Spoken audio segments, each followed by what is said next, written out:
สำหรับผู้ที่ชื่นชอบความอลังการและความลี้ลับของอาณาจักรอียิปต์โบราณย่อมมีความใฝ่ฝันว่าจะต้องไปเยือนประเทศอียิปต์สัมผัสมนต์ขลังของสถานที่จริงให้ได้สักครั้งหนึ่งในชีวิตอย่างไรก็ตามในพีระมิดหรือสุสานโบราณมักว่างเปล่ามีเพียงโครงสร้างภาพแกะสลักบนผนังหรือมีการจัดแสดงข้าวของเครื่องใช้ไว้ให้ชมเพียงเล็กน้อยเท่านั้นด้วยเพราะวัตถุมีค่าต่างๆล้วนนำไปเก็บรักษาในพิพิธภัณฑ์เพื่อความปลอดภัยโดยไม่ได้มีเพียงแค่พิพิธภัณฑ์ในอียิปต์เท่านั้นแต่ยังรวมถึงพิพิธภัณฑ์ในต่างประเทศเพราะใครๆต่างก็ชื่นชอบในอารยธรรมอียิปต์จึงทำให้วัตถุโบราณถูกนำออกนอกประเทศโดยอาจเป็นไปได้ทั้งการซื้อขายบริจาคตลอดจนแบ่งปันผลประโยชน์ร่วมกันระหว่างชาติที่มาช่วยอียิปต์ขุดค้นแหล่งโบราณคดีคลิปนี้อับดุลไฮทูบขออาสาพาท่องไปใน6 พิพิธภัณฑ์สำคัญทั่วโลกที่มีการจัดแสดงโบราณวัตถุอียิปต์ชิ้นสำคัญที่ถูกนำไปจัดแสดงนอกประเทศไปติดตามกันครับ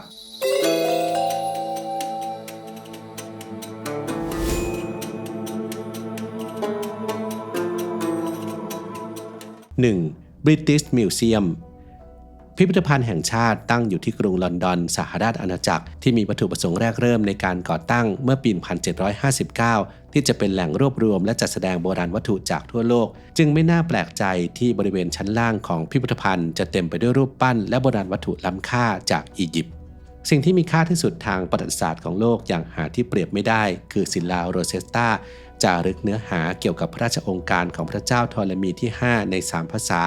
คืออักษรฮีโรกลิฟิกของอียิปต์อักษรเดโมติกและอักษรกรีกโบราณที่กล่าวถึงการยกย่องฟาโรห์แห่งอียิปต์นอกจากนี้ยังมีรูปปั้นของฟาโรห์องค์ต่างๆโดยเฉพาะอย่างยิ่งรูปสลักหินแกรนิตขนาดมหึมาขององค์ฟาโรห์รามเสสที่ 2และพระเศียรของฟาโรห์อาเมนโฮเทปที่ 3ตลอดจนผลงานภาพจิตรกรรมฝาผนังมัมมี่และหน้ากากของเหล่าราชวงศ์อียิปต์โบราณอีกด้วย 2. พิพิธภัณฑ์นอยส์ตั้งอยู่ที่กรุงเบอร์ลินประเทศเยอรมนีเริ่มจัดแสดงวัตถุโบราณอันทรงคุณค่าทางประวัติศาสตร์มาตั้งแต่ปี 1885 แต่ได้รับความเสียหายจากสงครามโลกครั้งที่ 2และเพิ่งจะมาสร้างขึ้นใหม่ในอีกหลายสิบปีต่อมาบนที่ตั้งเดิมโดยใช้ทั้งส่วนที่เป็นอาคารดั้งเดิมที่เหลืออยู่ผสานเข้ากับสถาปัตยกรรมรูปแบบใหม่ซึ่งที่เยอรมนีมีพิพิธภัณฑ์หลายแห่งที่มีการจัดแสดงโบราณวัตถุจากอียิปต์แต่ที่มีชื่อเสียงมากที่สุดคือที่พิพิธภัณฑ์นอยส์ซึ่งมีประติมากรรมครึ่งตัวที่แสดงพระพักตร์ของพระนางเนเฟอร์ติติมเหสีของฟาโรห์อาเคนาเตนสร้างขึ้นเมื่อราว 1,340 ปีก่อนคริสตกาลประติมากรรมนี้ทำจากหินปูนและลงสีอย่างสวยงามเป็นที่เรื่องลือในเรื่องของฉบับของความงามในสไตล์อียิปต์โบราณและความสมบูรณ์แบบของงานศิลปะค้นพบที่เมืองอามานาพร้อมกับโบราณวัตถุอื่นๆโดยทีมนักโบราณคดีชาวเยอรมันและมีการนำกลับมาจัดแสดงที่เยอรมนีนอกจากนี้ยังมีภาพสำหรับบูชาภายในบ้านเป็นภาพแกะสลักหินรูปฟาโรห์อาเคนาเตนและพระนางเนเฟอร์ติติพร้อมด้วยพระธิดา3พระองค์แสดงให้เห็นถึงความพยายามนำเสนอภาพลักษณ์ใหม่ขององค์ฟาโรห์เทียบเท่ากับองค์เทพก็จะแสดงอยู่ที่พิพิธภัณฑ์นอยส์เช่นกัน 3.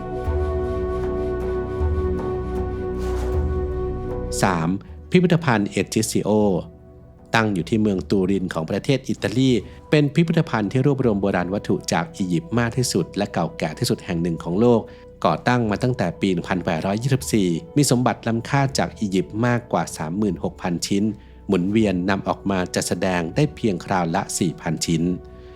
รูปสลักหินที่ถือเป็นเอกลักษณ์ของพิพิธภัณฑ์คือรูปสลักอันสมบูรณ์และสง่างามของฟาโรห์รามเสสที่ 2สูงเกือบ 2 เมตรทรงสวมมงกุฎและถือคาถาพร้อมฉลองพระองค์ที่งดงามประดับด้วยลวดลายตกแต่งที่แสดงให้เห็นถึงวิวัฒนาการทางศิลปะในการสร้างรูปจำลองเสมือนจริงขององค์ฟาโรห์ตั้งแต่เมื่อกว่า 1,200 ปีก่อนคริสตกาลนอกจากนี้ยังมีคัมภีร์มรณะหรือ Book of Death แห่งคาที่สมบูรณ์และเก่าแก่ที่สุดฉบับหนึ่งของอียิปต์โบราณเขียนลงบนกระดาษปาปิรุสความยาวประมาณ 14 เมตรอายุประมาณ 1,400 ปีก่อนคริสตกาลเนื้อหาว่าด้วยบทสวดศักดิ์สิทธิ์เพื่อชุบชีวิตและนำพาผู้ตายไปยังอาณาจักรอันเป็นนิรันดร์แสดงให้เห็นถึงความเชื่อเกี่ยวกับชีวิตหลังความตายของชาวอียิปต์และเป็นสิ่งที่ทรงคุณค่าทางประวัติศาสตร์อียิปต์โบราณเป็นอย่างมาก 4. พิพิธภัณฑ์ศิลปะเมโทรโพลิแทน พิพิธภัณฑ์ในนิวยอร์กสหรัฐอเมริกานิยมเรียกกันสั้นๆว่า The Met เป็นพิพิธภัณฑ์ที่รวบรวมงานศิลปะที่น่าสนใจเอาไว้มากมายรวมถึงการจัดแสดงส่วนที่เป็นโบราณวัตถุจากอียิปต์รวมประมาณ 30,000 ชิ้น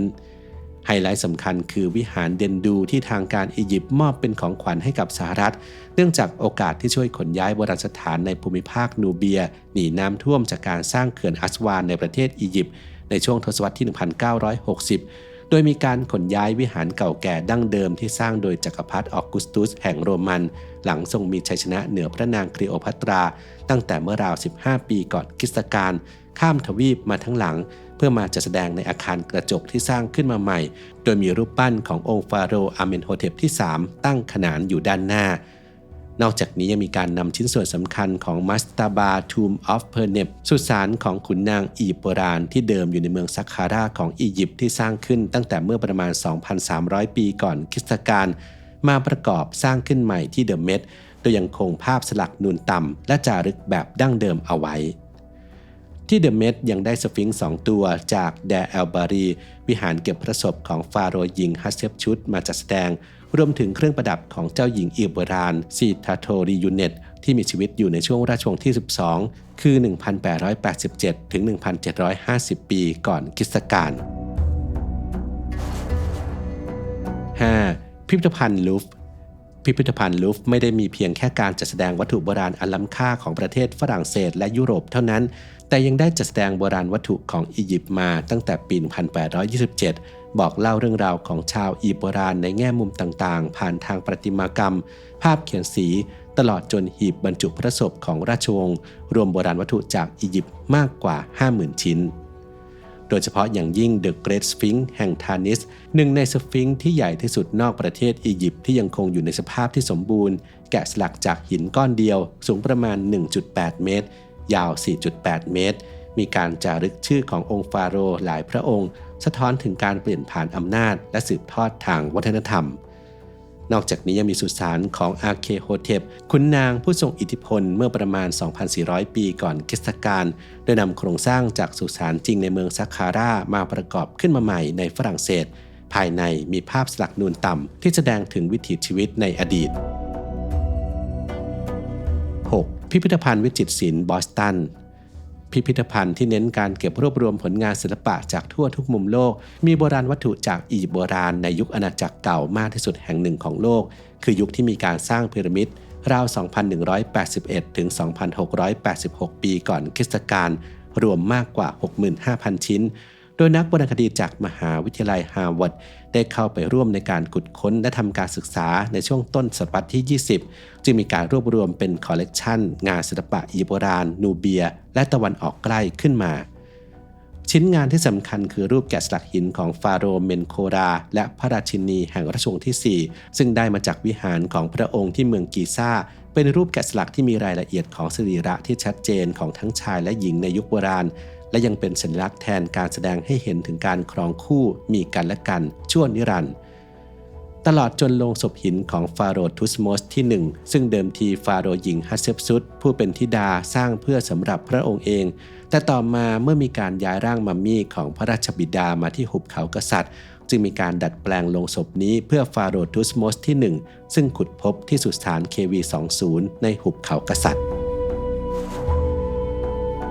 สำหรับในประเทศอียิปต์เองก็มีพิพิธภัณฑ์ที่เก็บรักษาโบราณวัตถุอันทรงคุณค่าของประเทศอยู่หลายแห่งในกรุงไคโรที่เป็นเมืองหลวงมีด้วยกัน2แห่งคือพิพิธภัณฑ์อียิปต์หรือ The Egyptian Museum และพิพิธภัณฑ์อารยธรรมอียิปต์แห่งชาติหรือ The National Museum of Egyptian Civilization ส่วนที่เมืองกีซ่าไม่ไกลจากมหาพีระมิดแห่งกีซ่าก็มีพิพิธภัณฑ์แกรนด์อียิปต์หรือ The Grand Egyptian Museum ที่เพิ่งปรับปรุงใหม่และได้รับการคาดหวังให้เป็นแหล่งเรียนรู้โบราณคดีและอารยธรรมอียิปต์โบราณระดับโลกสำหรับใครที่ทำงานหนักมาทั้งวันแล้วเจอปัญหานอนไม่หลับไม่สนิทเพราะความเครียดสะสมผมอยากให้ลองใช้ตัวช่วยที่ผมใช้เป็นประจำอย่าง Dip CBD เลยครับจริงๆแล้ว CBD นั้นไม่ได้แค่ช่วยให้เราผ่อนคลายนะครับแต่ว่ายังช่วยให้หลับลึกขึ้นเสริมภูมิคุ้มกันและปรับสมดุลให้ร่างกายด้วย เรียกได้ว่าเป็นไอเทมที่ผมพกติดตัวตลอดช่วงนี้เลยใครที่อยากลองใช้หรืออยากสนับสนุนผมสามารถสั่งซื้อได้ง่ายๆเลยครับแค่แอดไลน์เข้ามาคุยกันก่อนได้เลยสแกน QR Code ที่ขึ้นบนจอนี้หรือกดลิงก์ใต้คลิปได้เลยนะครับ